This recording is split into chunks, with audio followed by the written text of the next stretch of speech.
Ahava Blessings. Welcome to this episode of Embodying the Shekinah. This podcast is here to support and guide us during these times of accelerating energy, to awaken, to inspire, to integrate, embody, and remember our soul essence. I'm your host. My name is Aurea. I am an ordained Magdalene priestess, a Reiki master, energy and sound alchemist. And in this episode, we are going to talk about the energies of this Venus retrograde, what it means, how we can navigate it, and it's particularly timely as we've also started the Lenten season. We have a solar eclipse on the 14th, which is also when Mercury goes retrograde. Mercury right now is in its shadow phase. So a little bit about my perspective and how I view this. I view astrology more from the Kabbalistic, from the ancient biblical mystical sense, not so much from the traditional Western astrology. When I did my astrology journey, I studied Western astrology. I also studied sidereal astrology, and I found sidereal to be more accurate and more kind of fitting. But then I discovered the Kabbalistic perspective, the mystical aspect of astrology, and it takes it to the next level in my perspective, as it allows us to understand the energies on a deeper level and how these cycles influence us, influence the collective, and how we can work with these cycles. Because that's the other thing that's coming in during this time of this retrograde season, this eclipse season. There is a very, very strong need for grounding spirituality. Many people use spirituality as a mechanism to bypass their personal responsibility or they use religion, which is another Piscean. We're in Pisces Adar season, so it's very apt that we talk about this.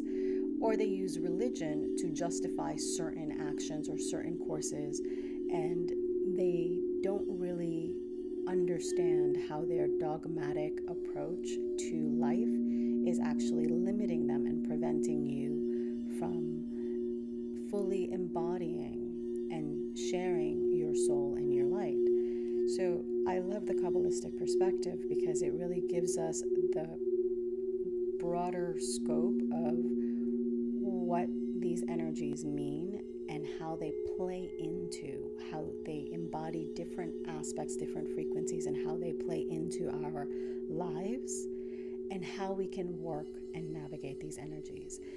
These energies are not something to be afraid of. They're not something to kind of be like, well, this is my natal chart, so I'm a Leo, so I'm supposed to be self-absorbed. No, it's not about using astrology to scapegoat our way out of our personal responsibility and out of our growth. It is a way of employing understanding our personal energy, the energetic signature of our soul, that the template that our soul chose, because we chose the energetic template. We chose our body, our physical vessel. We chose the families, the culture, etc. We've chosen this. And we've chosen this because our soul wanted to perform and do certain things. So all of it is interconnected. And that is a part that actually goes back to my having been brought up a Buddhist, where there was always this emphasis on how all life is interconnected, how we are the divine essence, which they have a different name for, but it's very similar. The where they kind of went off is it became very dogmatic. It became more about the masculine doing as opposed to the feminine guiding and the masculine being the structure. So it's the integration of two, and that is what I found missing in that practice. So that led me down many, many rabbit holes, and here I am to talk about the Venus retrograde. So Venus retrograde is Venus. If you're not so familiar with Venus, I will say this one thing. Venus does not have a shadow. There is no dark goddess, dark Venus going into the underworld. The energy of Venus is the energy of creation. It is the energy of the Garden of Eden. It is the energy of abundance, creativity, flow, beauty, harmony, love, relationships. It's how we love and nurture one another, how we love and nurture ourselves. It's our values, it's our money, it's our resources. So Venus, I'm so tired of seeing how the descent of Venus, I guess that's what it's called, into the underworld is likened to Inanna. I don't vibe with that. It just doesn't make sense to me. It does make sense for Venus to go through a purification, which is this retrograde, a re-envisioning, a reimagining, a course correction. That makes sense. But to go down into the underworld and that just, I'm like, no, that's a different goddess. So we're not talking about that. We are talking about Venus in its highest attribute, and this is also the difference I make with the feminine. The feminine also doesn't have a shadow. There is no dark goddess. Light and dark only exist in this physical world. In the ethers, the higher realms, there is no duality. So there is only light, there is only divine feminine, divine masculine. That's it. There is no shadow aspect to it. We can work and play in the shadow. However, I don't necessarily find that beneficial, because I find that the more that you work and play in the shadow, the more that you will gravitate towards those energies, and it won't be about revealing your light. It'll turn into sort of creating yourself as a hollow vessel that only wishes to receive the light, but not to integrate the light and share that light. So I hope that makes sense. So that's my take on how I feel these energies and how I feel why it's important for us to learn discernment, especially during these retrograde seasons, because there are all kinds of theories and all kinds of beliefs, and some will guide you into deeper awareness and deeper self-exploration, and others will guide you into not so nice levels of self-exploration, and it won't really have the benefit that we want. And that's the other thing. I think that we also, as spiritual beings, we need to get away from the habit that we have of equating our spiritual work with an outcome. The link that we have with, well, if I do this, I expect this. The reason I want us to consider at least breaking this link is because when we have an expectation, if I do this spiritual practice for 40 days, I'm going to get a new car. I'm going to get $10 million in my bank account, whatever. Doesn't matter. I'm going to find the love of my life. What we're doing is we are limiting what can happen. So we are limiting the result, but we are also limiting ourselves, because we are so tied and invested in one specific outcome that we are not actually allowing ourselves to go into the inner journey to uncover what needs to be revealed, uncover what needs to be shed and liberated. So it's very important to begin to look at our spiritual work as a gift, as a blessing, as a way for us to go deeper into our self-knowing. And that self-knowing is what will guide us into the knowing of our soul, the embodiment of our soul.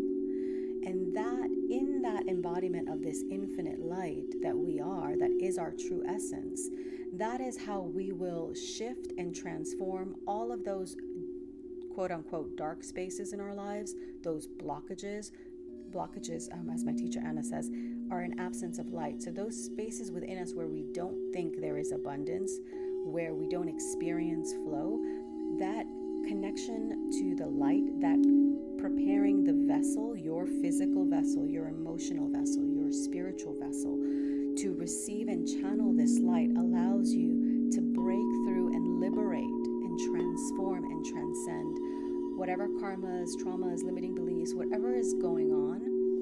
It will allow us to do it in a way that is far more expansive than if we ourselves, with our human mind, limit that expansion by it has to look a certain way.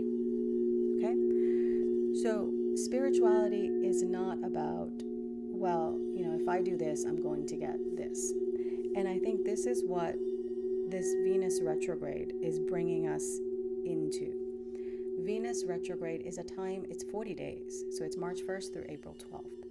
And it is 40 in Kabbalistic numerology, in the mystical teachings, is a very, very profound number. It is the number that is associated with the Aramaic Hebrew letter, pardon me, let me make sure I'm correct, Mem, and Mem is the waters of creation, purification. It's it's one of the mother letters. A very powerful letter to work with, very powerful frequency of creation. And it's about purification. It is about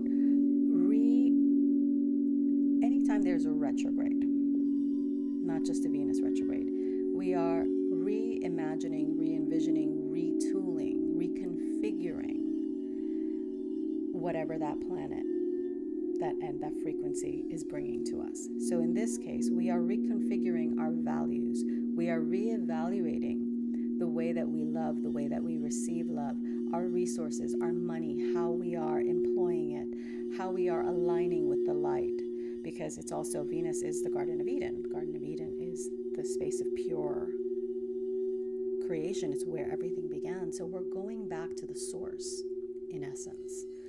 We are going back to the womb. And we are in Adar season, Pisces season. This is the lunar cycle of Pisces. So now we have the ability, we have the energies that are supporting us are really allowing us to look at every aspect of our lives, particularly those related to Venus, and assess where we need to course correct, where we need to align more fully, what we need to shed and liberate and cast off the transient in order to reveal the true. Don't know why that Buddhist quote just came to me, but it's casting off the transient, revealing the true. So what does that mean? That means that all of those perceptions, all of those judgments, all of those viewpoints we have about ourselves, about one another, about this person or that collective, all of that is being scrambled. And it's being scrambled in a very big way this entire year. But it's being scrambled in ourselves. We are really having to look to see where we need to cut the bullshit. Where are we basically selling ourselves short and allowing ourselves to basically coast, as opposed to doing the actual work, taking responsibility? Because we are master creators. I know that some of us don't feel like we are. We don't think we're master creators because we're like, well, why the hell does my life look like this? But we are. We are master manifestors. We just have been conditioned and programmed to behave as if we're not, and to not know how to channel our light, how to channel our infinite sexual energy.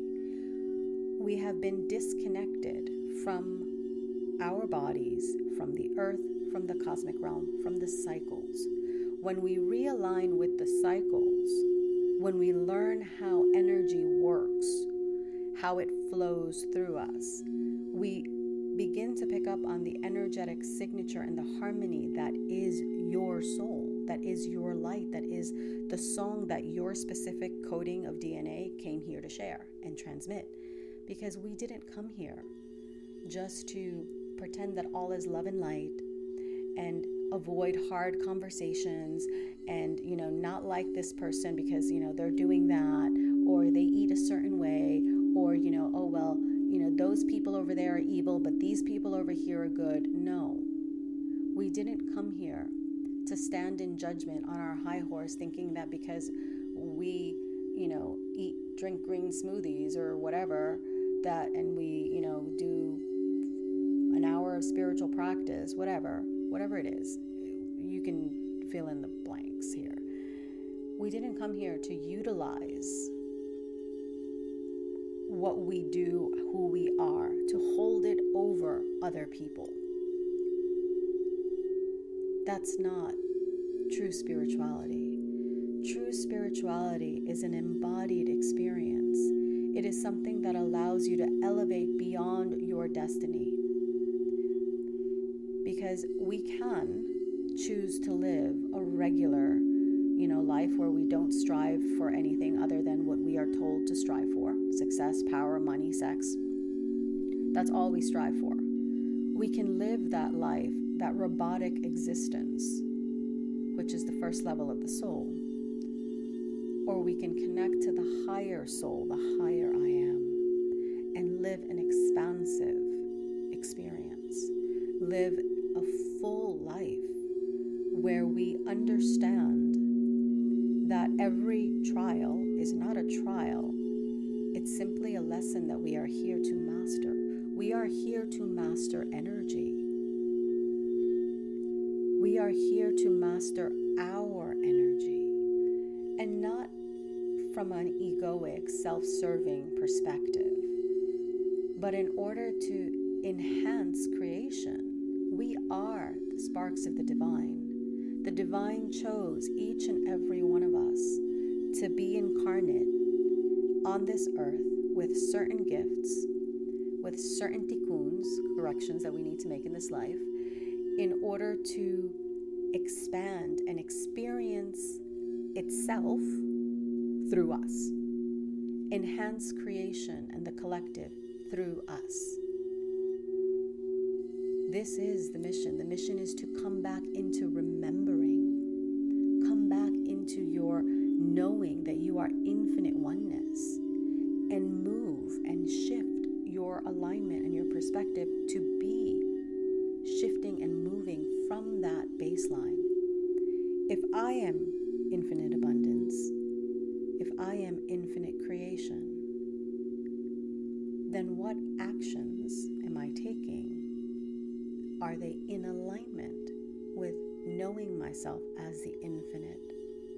Or are they in alignment with the lesser self, the ego, which only seeks to serve myself, which only seeks to use and manipulate and abuse and utilize fear tactics to control others, or utilize guilt or shame? Again, those are all frequencies that are rampant. And we can choose if we want to play in duality and continue to perpetuate it, or if we want to rise above it. Ascension is that transcending, that unifying of all polarity. We understand that for every, in this world, in the earth realm, for every light, there is a shadow. For the higher aspect of, let's say, Leo, there are lower aspects of Leo, which are more egoic in nature. However, when you allow yourself to merge and transcend, you can access the higher light of ego, the pure nature of Leo, which is that magnanimous, creative, expansive leader, that inspirational, aspirational leader that is so generous and so warm and loving and nurturing and protective, because that's the higher octave. So we are all going through the process of this great shedding right now. And it's very interesting that we are going into this before the spring equinox. So we really have this opportunity with this retrograde to stop and pause, especially since we're in the Lenten season, it's a time for pause. It's a time for reflection. It's a time to think before you speak. So many times we really should think before we speak, because the moment that you decide to engage, you are creating an energetic exchange. And that energetic exchange can drain you. That energetic exchange can, create egregores and entities and attachments and all kinds of stuff if it isn't in the highest light. So we can choose to argue with someone on the internet because they posted something that we think is ridiculous. And instead of actually receiving what they said and processing it and seeing if it aligns with you or not, we can choose to attack them personally. And instead of maybe, if it is, because in a debate, let's just speak about debating. When you are debating, you don't attack the person. You poke holes in the argument and you create a different counter argument to basically come to a consensus. What is happening in this world now is we are making someone's personal choices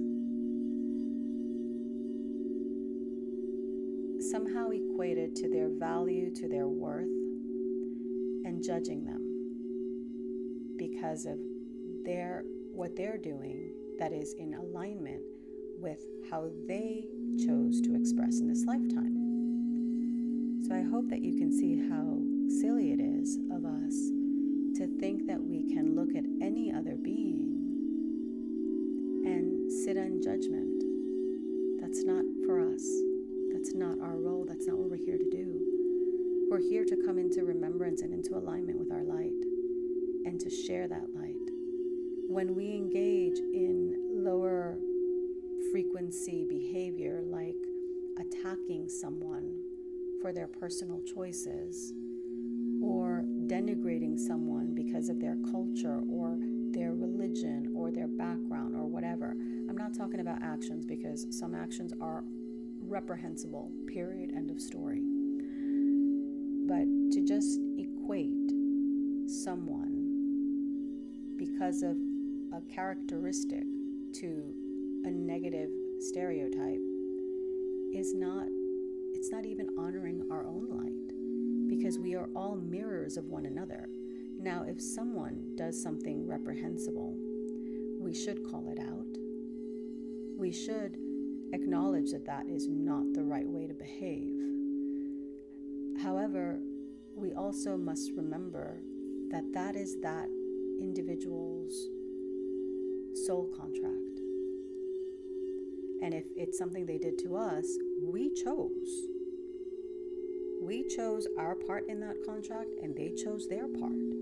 In order for us to experience that exchange that needed to happen, that we wanted to happen, that our soul wanted to happen, there needed to be a player that performed those actions.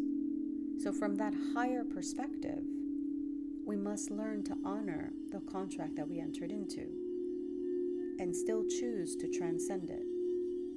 Choose to go beyond it.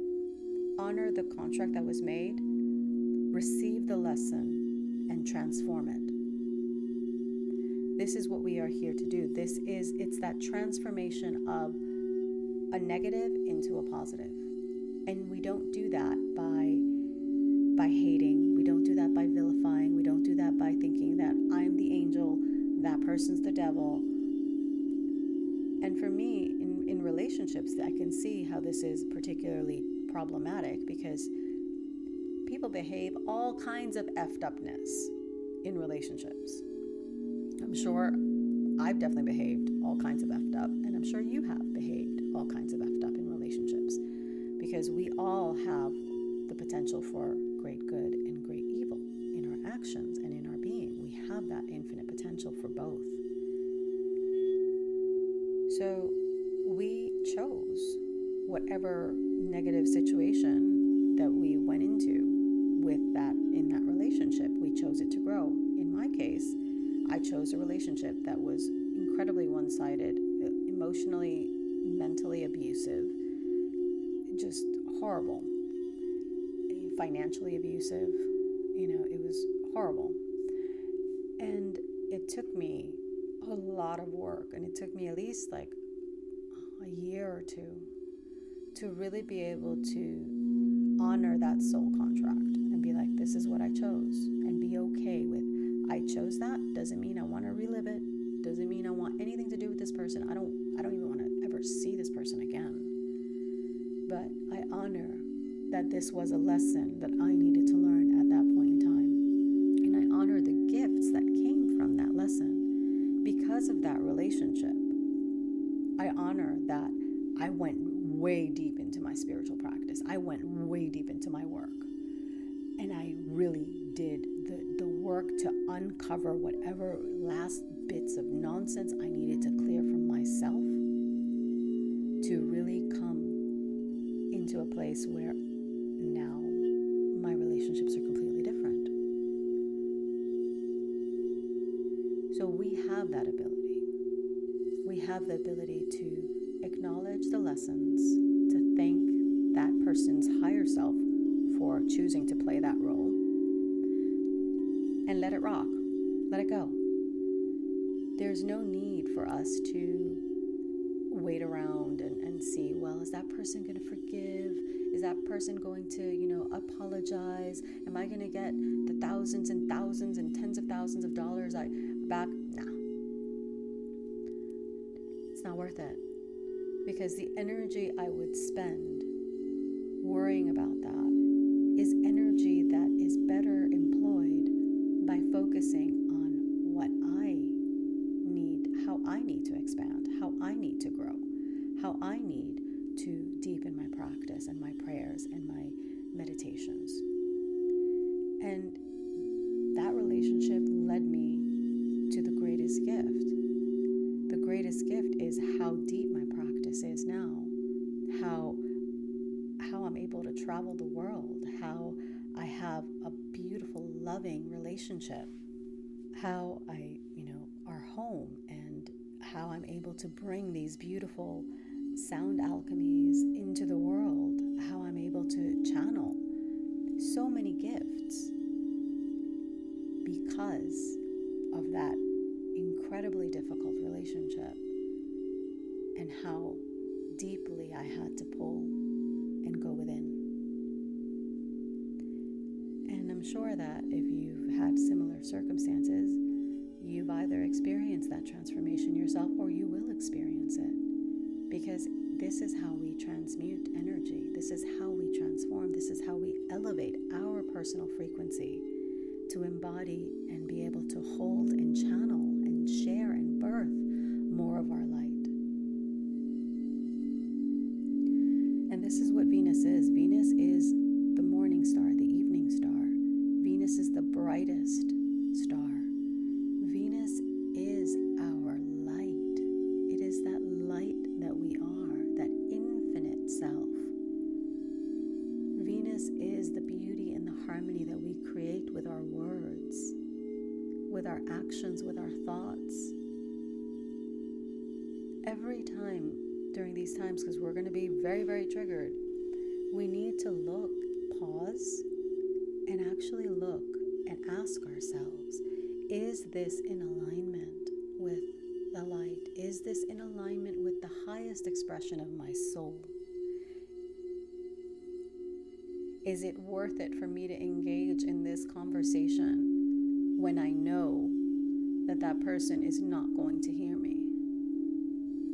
Is it worth it for me to get upset or mad? Oftentimes it's not. Or is it better if I just take my energy, my beautiful energy, and go into prayer, go into meditation, go into doing a sound activation on myself, go into doing my movement meditations, elevate my frequency so that I have a different perspective when I come back and have to deal with that mess. And then when I go deal with it, my mindset and my perspective is of greater value. I can create harmony in whatever situation because I chose not to be reactive and combative and not to be egoic, to be in the ego and to be in all of the feels, but to actually truly align with truth, align with wisdom, employ my discernment, open myself to receive. What is this telling me? What is this showing me? What is it that I need to shift? What is it that I need to shift in order for me to allow myself to embody love and grace and peace more? Peace. We all want peace, right? But we think it's something external. Peace comes from wholeness. When we all experience inner peace, that feeling of wholeness, of completeness, of integrity is coming through too. Because that's what shlama, shalom, in the Aramaic and Hebrew, that means to be whole and to be complete. So this is what we're doing. We're bringing ourselves back into unity, bringing all those parts of ourselves that we have ostracized.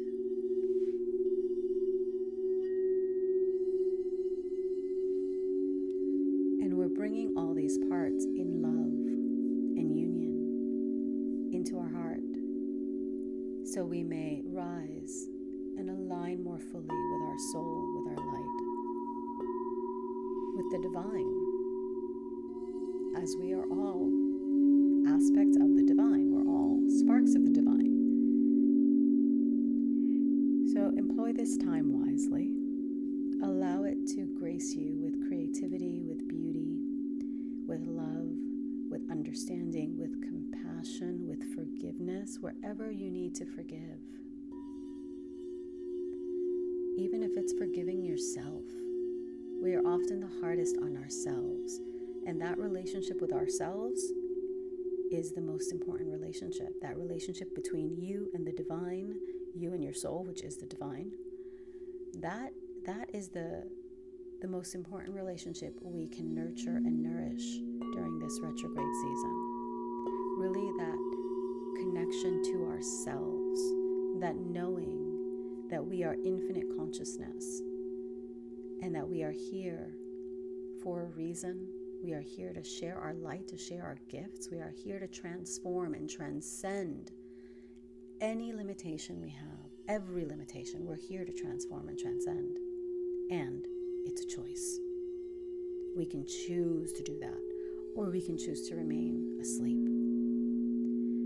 And for some of us, that remaining asleep is not an option because the divine, every time we think about it, the divine just kind of knocks us on the behind. It's like, nope, you're not doing that. So there are some of us that's just not an option. We're just not doing it because we know very well that's not going to happen. But some of us on this earth do have that option more readily available to them than, let's say, me, or than many of my sisters and my friends. But if you have that option and that's what you choose to do, vaya con Dios. By all means, please do that. Don't recommend it simply because it's just more work for the next go round. But each person has their own free will, and that's just my perspective. So yes, make sure you take this time to ground. If you don't have a spiritual practice, find one. Even if it's a meditation, even if it's a sound activation, even if it's breath work, even if it's running, jogging, whatever. Make sure you hug trees. Spend a lot of time in nature or by the water if you can. Allow yourself to really connect with the earth. Know that you are a part of this cosmic symphony. Connect with your oneness. Align with your heart. Remember to breathe and pause. Meditate, journal. pay attention to your dreams as always. And don't forget to tune into the sound activation, the companion episode for this. It's a full hour, 10-15 minutes long, so it's really beautiful. And these beautiful crystal alchemy bowls really are a wonderful tool. So I'm happy to bring them forth and share them with you. If you enjoyed this episode, please like, share, subscribe. And you can follow me on Instagram at Aurea Lara, AureaLara, or at Embodying the Shekinah. The links are below. You can also find me on YouTube, where I share longer format videos, talking about energy, talking about the cycles, sharing little meditations, breath work, etc. You can find that at Aurea Lara as well, and link is below. And if you would like to work one-on-one with me, you can visit my website. That is also in the links below. I'm wishing you a blessed Venus retrograde. This is a wonderful opportunity for us, so don't be afraid of it. Lean into it. Just take a breath and pause and remember what I mentioned about grounding yourself and really coming back to your heart. You can always revisit this or the sound activation anytime you like. Ahava.